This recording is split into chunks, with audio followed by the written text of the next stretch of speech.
इनका सबसे पहला रूप है शैलपुत्री। शैलपुत्री अर्थात पर्वतराज हिमावन की पुत्र। इनका वाहन वृषभ है और इसी कारणवश इन्हें वृषारुधा के नाम से भी जाना जाता है। नवदुर्गा का दूसरा रूप है ब्रह्मचारिणी। ब्रह्म अर्थात तपस्या, चारिणी अर्थात आचरण करने वाली।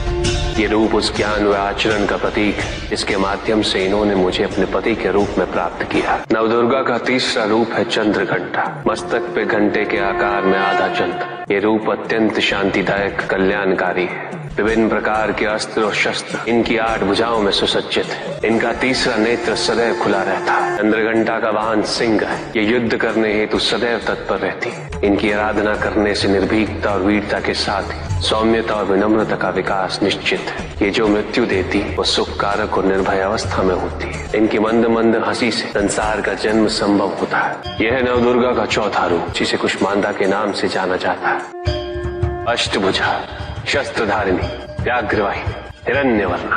केवल यही है जो सूर्य के भीतर लोक में वास करती है। 10 दिशाएं इन्हीं से आलोकित है। जिनकी कृपा से मूर्ता भी ज्ञान सागर में परिवर्तित हो जाती है। वो है स्कंद माता अर्थात तुम्हारी माता। नवदुर्गा का 5वां रूप सिंह वाहिनी और इनकी उपासना द्वारा मोक्ष का मार्ग सुलभ होता है। जिस रूप में इन्होंने महिषासुर का वध किया वो कात्यायनी कहलाता है।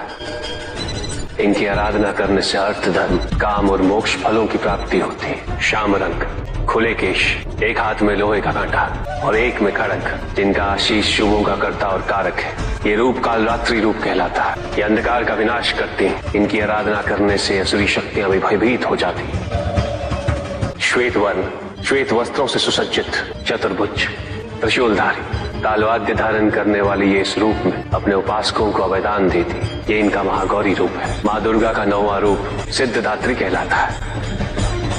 प्रकम्य, अशित्व, ये 8 सिद्धियां केवल इन्हीं की कृपा से प्राप्त हो सकती। मेरा अर्धनारीश्वर रूप इनके सिद्धदात्री रूप की ही देन है।